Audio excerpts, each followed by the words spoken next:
नमस्कार दोस्तों, आपके अपने YouTube चैनल साहित्य मंथन के मंच से मैं डॉक्टर सुमनश्री आप सभी का हार्दिक स्वागत करती हूँ। दोस्तों, हम कर रहे हैं यूनिट 5 यानी कि इकाई 5 और इकाई 5 में हिंदी कविता हमारा विषय है और उनमें अज्ञे जी की जो 5 कविताएं हैं वो हमारे सिलेबस में लगी हुई हैं। इससे पहली वीडियो जो हमने बनाई थी उसमें हमने अज्ञे जी के बारे में, उनके जीवन और उनकी जो कृतियां हैं, रचनाएं हैं, उनके बारे में विस्तृत रूप से चर्चा कर ली थी। तो आज हम इनकी जो कविता है कलगी बाजरे की, इस कविता के बारे में जानेंगे। तो चलिए शुरू करते हैं। कलगी बाजरे की कविता अज्ञे जी की प्रसिद्ध कविताओं में से एक है, जो हरी घास क्षण भर काव्य संग्रह से ली गई है। ये चीज़ आप याद रखेंगे, हरी घास में क्षण भर, इस काव्य संग्रह से ये कविता है, कलगी बाजरे की ये कविता ली गई है। इसका प्रकाशन वर्ष 1949 ईस्वी में हुआ था और इसमें कवि अपनी प्रेमिका की तुलना है वो तारों, कुमुदनी और चंपे की कली जैसे पुराने प्रतीकों को छोड़कर चिकनी घास और बाजरे की बाली से करते हैं। यानी कि जो कवि है वो जो पुराने प्रतीक हैं उनको छोड़कर नए प्रतीक के रूप में चिकनी घास का चयन करता है। किसके रूप में? प्रेमिका की तुलना के लिए। ठीक है, तो इससे हमें पता चलता है कि अज्ञे जी है वो नई कविता के प्रतिष्ठित, यानी उनको प्रतिष्ठा प्रदान करने वाले, नई कविता और जो प्रगतिशील जो कविताएं थी उनको प्रतिष्ठा प्रदान करने वाले थे, इसलिए उन्होंने नए नए प्रतीकों का प्रयोग किया है। उनके अनुसार हरी घास और बाजरा प्रेमिका की सुंदरता के निकट हैं। ये दोनों चीज़ें शहर वासियों के लिए जूही के फूलों से भी अधिक महत्वपूर्ण हैं। कवि इन दोनों के सादगी भरी जो शोभा है इनसे प्रभावित होता है और इसके माध्यम से जो सारी सृष्टि है उसके नज़दीक महसूस करता है। यानी जो हरी घास है उसको प्रकृति के ज़्यादा नज़दीक समझते हुए अज्ञे जी उनको, जो उनकी जो प्रेमिका है उसकी तुलना उस हरी घास यानी कोमल चिकनी घास के रूप में करते हैं। अज्ञे जी ने इस कविता के माध्यम से पुराने उपमानों को छोड़कर नए उपमानों का प्रयोग किया है। ठीक है, ये सारी बातें आपको समझने की हैं, ये आपको याद करने की नहीं है। सिर्फ आपको याद रखना है कि हरी घास क्षण भर इस काव्य संग्रह से ये कविता है ये ली गई है और यह कविता मूलतः प्रेम और प्रकृति की जो अभिव्यक्ति है इसके बारे में संबंधित है। ठीक है, तो चलिए शुरू करते हैं अपनी कविता कलगी बाजरे की। हरी बिछली घास डोलती कलगी छरहरे बाजरे की, अगर मैं तुमको ललाती सांझ के नभ की अकेली तारिका अब नहीं कहता, या शरद के भोर की निहारी न्यारी कुई, टटकी कली चंपे की वगैरह तो नहीं, कारण कि मेरा हृदय उथला या सूना है, या कि मेरा प्यार मैला है। दोस्तों, अज्ञे जी की इस कविता में जो कलगी बाजरे की ये जो बताई गई है, ये हो सकता है कि जो शहरी परिवेश में रहने वाले जो छात्र हैं वो इस चीज़ को ना समझें, लेकिन ग्रामीण इलाके में रहने वाले जो छात्र हैं उन्होंने देखा है कि बाजरे की कलगी यानी एक जो फसल होती है बाजरे की, उसके ऊपर जो बाजरे की जो डाली सी बनी रहती है उसके ऊपर वो लगी रहती है और उसको प्रतीक के रूप में अज्ञे जी ने अपनी प्रेमिका के सौंदर्य के वर्णन के रूप में यहाँ पर किया है। और अज्ञे जी कहते हैं कि हरी बिछली घास यानी कि हरी और जो चिकनी घास है वो डोलती यानी डोलती है, कलगी छरहरे बाजरे की यानी छरहरे यानी सुंदर जो बाजरे की कलगी है वो डोलती यानी डोलती है। अगर मैं तुमको, अज्ञे जी कहते हैं अपनी प्रेमिका से कि अगर मैं तुमको सांझ के नभ की अकेली जो तारिका होती है, यानी कि आपने देखा होगा कि सायंकाल को 3 बजे के आसपास एक तारिका निकलती है, उसके प्रतीक के रूप में अगर मैं आपको यानी अपनी प्रेमिका को कहते हैं कि मैं तुम्हें उसके रूप में नहीं मानता हूँ, अब नहीं कहता, यानी अब मैं उसके जो उपमा है तारिका के समान तुम्हें नहीं कहता हूँ, या शरद के भोर की निहारी न्यारी कोई, या फिर शरद ऋतु की जो भोर यानी प्रातः काल है उसके निहारी यानी कोहरा, ठीक है, जो जल कण होते हैं शरद ऋतु में, जो जल कण होते हैं उनके न्यायी कुई यानी कुमुदनी, तो उस कुमुदनी के समान जिस प्रकार से शरद ऋतु में जो कोहरा यानी जो जल कण हैं वो कुमुदनी के ऊपर जब जो छोटी छोटी बूंदों के रूप में प्रतीत होते हैं तो वो कुमुदनी की जो शोभा है वो बढ़ जाती है। अगर मैं उस शरद ऋतु की कुमुदनी के समान अगर तुम्हें नहीं कहता हूँ, और टटकी कली चंपे की वगैरह, तो और जो टटकी यानी ताजी जो चंपे की कली यानी चंपा का एक पुष्प होता है उसके समान अगर मैं तुम्हें नहीं कहता हूँ, कारण कि इसका कारण यह नहीं है कि मेरा हृदय उथला या सूना है, यानी कि अगर मैं तुम्हारी तुलना इन सब चीज़ों से जो सांझ की तारिका के रूप में या फिर कुमुदनी के रूप में या चंपा की कली के रूप में अगर तुम्हारी तुलना नहीं करता हूँ, तो इसका अर्थ यह नहीं है कि मेरे हृदय से तुम्हारा जो प्रेम है वो कम हो गया है या समाप्त हो गया है, बल्कि कि मेरा हृदय मैला है। यानी इसका अर्थ ये नहीं है कि मैं तुम्हारी तुलना इन पुराने प्रतीकों से नहीं कर रहा हूँ तो मेरा हृदय है वो मैला हो गया है, यानी मेरे हृदय से तुम्हारा जो प्रेम है वो समाप्त हो गया है, ऐसा बिल्कुल भी नहीं है। बल्कि अज्ञे जी कहते हैं कि बल्कि केवल यही उपमान मैले हो गए हैं, यानी कि मेरा हृदय है वो उससे तुम्हारा प्रेम समाप्त नहीं हुआ, बल्कि जो ये उपमान है, जो मैंने ये 3 उपमान जो बताए हैं, ये उपमान कैसे हो गए हैं, मैले हो गए हैं यानी पुराने हो गए हैं। देवता इन प्रतीकों के कर गए कूच, और जो देवता लोग हैं, यानी देवता यहाँ पर कवि का प्रतीक है कि जो कवि हैं, जो अभी नई कविता के जो कवि हैं, अब वो भी इन प्रतीकों से कूच कर गए हैं। कूच यानी उन्होंने भी इनको छोड़ दिया है, यानी पुराने प्रतीकों का प्रयोग नहीं करते हैं। और क्यों नहीं करते हैं इसका कारण भी अज्ञे जी बताते हैं कि कभी बासन अधिक घिसने से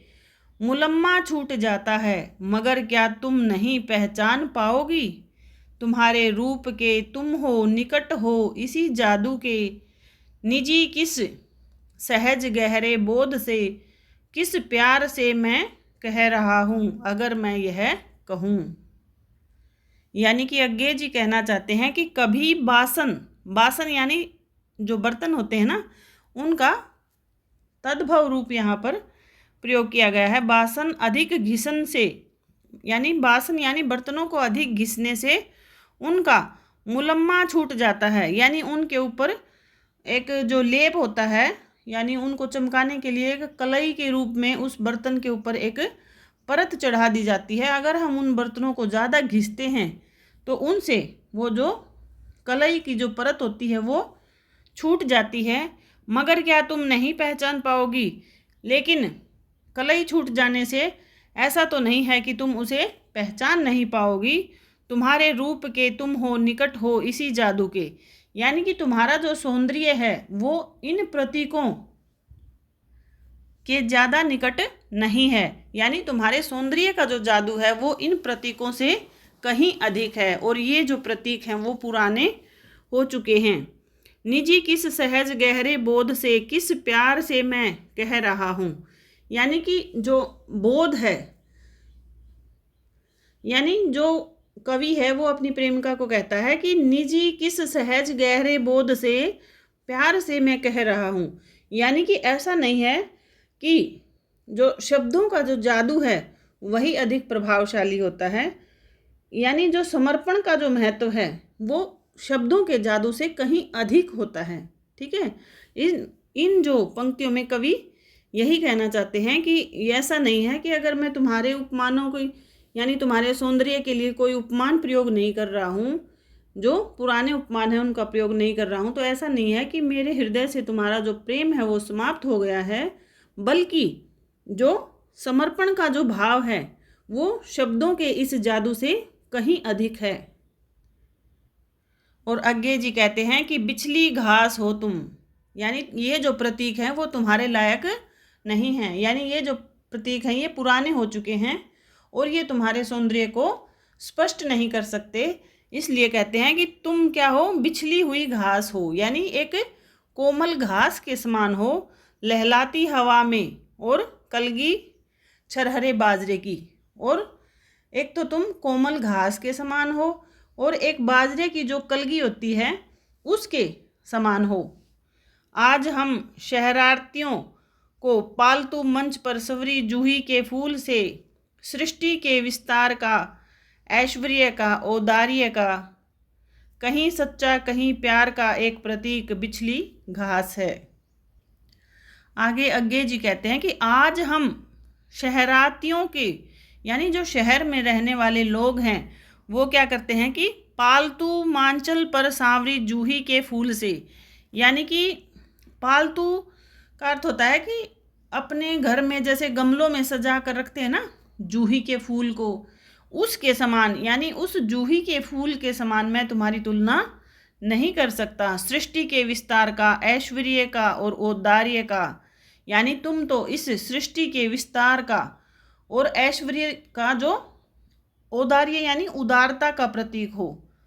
कहीं सच्चा कहीं प्यार का एक प्रतीक हो, और तुम इन जो पालतू जूही की कलियां, यानी अपने घरों में गमले में सजाए हुए जूही के फूल के समान मैं तुम्हारी तुलना नहीं करना चाहता,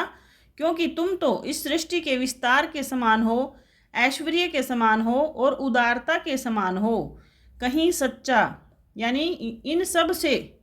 जो प्रतीक मैंने पहले बताए हैं उन सब से कहीं सच्चे रूप में, एक प्यार के प्रतीक के रूप में तुम हो। इसलिए मैंने तुम्हें क्या कहा है, बिछली घास है, यानी तुम्हें एक बिछली घास यानी एक कोमल घास के समान बताया है। आगे जी कहते हैं कि या शरद की सांझ के सूने गगन की पीठिका पर डोलती कलगी अकेली बाजरे की, और सचमुच इन्हें जब जब देखता हूँ यह खुला वीरान संस्कृति का घना हो जो सिमट जाता है, और मैं एकांत होता हूँ समर्पित। शब्द जादू है मगर क्या यह समर्पण कुछ भी नहीं है। यानी कि अज्ञे जी अंत में प्रश्न करते हैं और कहते हैं कि शब्द जादू है मगर क्या यह समर्पण कुछ भी नहीं है। यानी शब्दों का जादू ही क्या तुम्हारे लिए महत्व रखता है, मेरा जो समर्पण भाव है वो तुम्हारे लिए कोई महत्व नहीं रखता। इस प्रकार से ये अज्ञे जी इन दो अंतिम पंक्तियों में प्रश्न भी करते हैं। चलिए पहले इसको समझ लेते हैं। या शरद की सांझ के सूने गगन की पीठिका पर डोलती, यानी शरद ऋतु की जो शाम के समय, डोलती का अर्थ होता है डोलना, है ना, तो उस पीठिका पर, गगन की पीठिका यानी आसमान की पीठिका के ऊपर शरद ऋतु की शाम के समान कलगी अकेली, वह जब कलगी, जो कलगी होता है बाजरे की जो डाली होती है उसके ऊपर का जो कोमल भाग होता है उसको कलगी बोलते हैं, उस कलगी की यानी बाजरे की उस कलगी के समान तुम ऐसे शरद ऋतु की सांझ में डोल रही हो, और सचमुच इन्हें जब जब देखता हूँ और तुम्हें इस कोमल रूप में मैं जब भी देखता हूँ यह खुला वीरान संस्कृति का घना हो सिमट जाता। यानी कि ये जो वीरानापन, यानी जो यहाँ की जो प्रकृति है जो वीरान हो चली है, यानी जो प्रकृति में एक उदासी छा गई है उसको भी वह समेट लेती है, यानी उसमें भी एक प्रसन्नता की लहर दौड़ जाती है। जिस प्रकार से तुम्हारे उस सौंदर्य को देखकर मेरा हृदय है वो पुलकित हो उठता है, उसी प्रकार से प्रकृति भी है वह प्रसन्न हो जाती है, और मैं एकांत होता हूँ समर्पित, और उसी यानी उस वीराने में मैं आपके इस सौंदर्य पर क्या होता हूँ, समर्पित होता हूँ। ठीक है, यानी कि जो कवि हैं अज्ञे जी हैं वो यही कहना चाहते हैं कि ये सारे जो प्रतीक हैं ये तो सब पुराने हो गए हैं, और मैंने तुम्हारे सौंदर्य को परिभाषित करने के लिए जो नए प्रतीक, दो प्रतीक लिए हैं यहाँ पर, एक तो हरी जो घास है और एक बाजरे की जो कलगी है, उसके समान अपनी प्रेमिका को कोमल बताया है, और वो जैसे प्रकृति के वीराने को सौंदर्य से भर देती है, उसी प्रकार से जब भी मैं तुम्हारे बारे में विचार करता हूँ या तुम्हारे बारे में सोचता हूँ तो मेरे हृदय की जो वीरानापन है, यानी जो सूनापन है, वो भी प्रसन्नता से भर जाता है। और आगे जी पूछते हैं कि क्या शब्द जादू है, यानी शब्दों का जो जादू है क्या वही कार्य करता है, मगर क्या यह समर्पण कुछ भी नहीं है। यानी केवल अगर जब मैं कहूँ कि तुम इतनी सुंदर हो या तुम्हारा जो सौंदर्य है वो इस प्रकार से है, यानी इन पुराने प्रतीकों के रूप में अगर मैं तुम्हारे सौंदर्य का वर्णन करूं, क्या वही सौंदर्य यानी वही शब्दों का जादू ही तुम्हें प्रभावित करता है, मगर क्या यह समर्पण कुछ भी नहीं है। जो मैंने अपना जो पूरा जीवन है वो तुम्हारे ऊपर समर्पित कर दिया है, क्या यह कुछ भी नहीं है। तो इस प्रकार अज्ञेय जी हैं वो अपनी प्रेमिका से प्रसन्न करते हैं, और अंत में इसका भाव यही निकल कर आता है कि अज्ञेय जी अपनी जो प्रेमिका है उसके प्रति जो अथाह प्रेम है उसको इन पंक्तियों के माध्यम से व्यक्त करते हैं और एक प्रश्न भी करते हैं। ठीक है, तो इस प्रकार से ये पूरी कविता का हमने अच्छे से व्याख्या कर ली है। अब इस कविता के बारे में कुछ अन्य तथ्य हैं, उनको भी थोड़ा सा हम जान लेते हैं। तो दोस्तों, इस प्रकार से हमने इस कविता की अच्छे से व्याख्या कर ली है, इसको अच्छे से समझ लिया है, लेकिन कुछ जो मुख्य तथ्य हैं उनको भी थोड़ा सा जान लें। एक तो आपको ये याद रखना है कि ये जो कविता है ये हरी घास क्षण भर इस काव्य संग्रह से ये ली गई है, और जिसका प्रकाशन कब हुआ था, 10 नवंबर 1949 को। ये भी आप याद रखेंगे, 10 नवंबर 1949 को हुआ था। और इस कविता का जो मूल भाव है उसको आप समझेंगे, यानी इसमें क्या किया गया है कि प्रेमी और जो प्रेमिका के बीच में संवाद दिखाया गया है। ठीक है, यानी जो अज्ञेय जी हैं वो प्रेमी के रूप में हैं और उनकी जो प्रेमिका है वो उनके बीच में संवाद दिखाया गया है, और जो पुराने प्रतीक हैं उनके स्थान पर जो नयापन लाया गया है, यानी नए जो उपमान हैं उनको प्रतीक के रूप में यहाँ पर दिखाया गया है। ठीक है, तो ये उस समय की कविता है दोस्तों जब प्रयोगवाद का जो अंतिम समय था और जो नई कविता थी वो शुरू हो चुकी थी। ठीक है, तो उस समय से ये नए प्रतीकों का यहाँ पर अज्ञेय जी ने प्रयोग किया है। और इसमें जो कवि है, जो प्रकृति का जो अर्थ लिया गया है इसमें, यानी कि इसमें जो कवि है अज्ञेय जी वो जमीन से जुड़े रहना चाहते हैं। ठीक है, इसीलिए उन्होंने हरी जो घास है उसके और जो बाजरे की कलगी है उसका प्रतीक के रूप में यहाँ पर प्रयोग किया है। ठीक है, और जो प्रेमिका के प्रति जो समर्पण भाव है एक प्रेमिका, उसका बड़ा ही अद्भुत यहाँ पर वर्णन अज्ञेय जी ने किया है। और मानवीकरण का तो यहाँ आप जब इस कविता को पढ़ते हैं तो उसमें हमें पता चल जाता है कि मानवीकरण का यहाँ पर प्रयोग किया गया है। ठीक है, तो ये सारे तथ्य भी आप याद रखेंगे, कविता की व्याख्या को याद रखेंगे, कौन से काव्य संग्रह से ये कविता ली गई है इसको याद रखेंगे, और कब इसका प्रकाशन वर्ष है ये भी याद रखेंगे। और दोस्तों, अगर आपने अज्ञेय जी के बारे में जो पूरा वीडियो है, हमने पिछला वीडियो है वो अज्ञेय जी के बारे में बनाया था, जिसमें हमने अज्ञेय जी के जीवन और उनके जो व्यक्तित्व और उनका जो जितनी भी रचनाएं थी, कविता संग्रह, निबंध, उपन्यास, नाटक, जितनी भी इनकी रचनाएं थी उनका हमने विस्तृत रूप से वर्णन है वो पिछली वीडियो में किया है, जो आपको 4 यूनिट्स में आपको काम आने वाला है। इसलिए आप उस पिछली वीडियो को ज़रूर देख लें, क्योंकि अज्ञेय जी की 5 कविताएं हमारी यूनिट 5 में लगी हुई हैं, इनका एक उपन्यास भी लगा हुआ है हमारे, और एक जो कहानी है गैंग्रीन करके वो लगी हुई है, और यूनिट 10 में भी इनकी एक रचना लगी हुई है, अरे यायावर रहेगा याद। ठीक है, तो इनकी जो 5 तो कविताएं लगी हुई हैं यूनिट 5 में, यानी कि 4 यूनिट्स में आपको अज्ञेय जी की जितनी भी जानकारी है वो आपको उन 4 यूनिट्स में काम आएगी। इसलिए आपने अगर पिछली वीडियो नहीं देखी है तो आप उसको ज़रूर देख लें, वो बहुत ही आपके लिए उपयोगी सिद्ध होगी। ठीक है, तो चलिए मिलते हैं अज्ञेय जी की अगली कविता को लेकर आते हैं। ठीक है, तो इस प्रकार हमने अज्ञे जी की 5 कविताएं लगी हुई हैं, इनको हम क्रम से करेंगे। ठीक है, तो आप इनको अच्छे से पढ़ते रहें, इनकी व्याख्या याद करें और इनके जो महत्वपूर्ण तथ्य हैं उनको आप ज़रूर याद कर लें, क्योंकि आजकल प्रश्नोत्तर हैं वो उनमें कौन सा अलंकार प्रयोग किया गया है, कौन सी जो उसमें उसकी शब्दावली कैसी है, भाषा कैसी है और कौन सा जो प्रतीक है उसमें प्रयोग किया गया है। ठीक है, तो इन सब के बारे में आप अच्छे से जान लें, जो आपको प्रश्नोत्तर हल करने में आपके लिए महत्वपूर्ण होगी। तो हम आगे जी की 5 कविताओं को करते रहेंगे ऐसे ही नेक्स्ट वीडियोज़ में। अगर आपको कविताएं और ये जितनी भी वीडियोज़ हैं हमारी अगर पसंद आ रही हैं तो आप इनको लाइक करें, चैनल को सब्सक्राइब ज़रूर कर लें, क्योंकि हमारे इस चैनल का एक ही उद्देश्य है कि आपको यूनिट 1 से लेकर यूनिट 10 तक जो सारी सामग्री है सभी यूनिट्स की वो क्रम से आपको सारी प्लेलिस्ट में मिल जाएगी। ठीक है, तो आप चैनल को सब्सक्राइब अवश्य कर लें ताकि वो आपको क्रम से एक ही स्थान पर मिल जाए। ठीक है, तो चलिए मिलते हैं अगली वीडियो में, तब तक के लिए धन्यवाद। जय हिंद।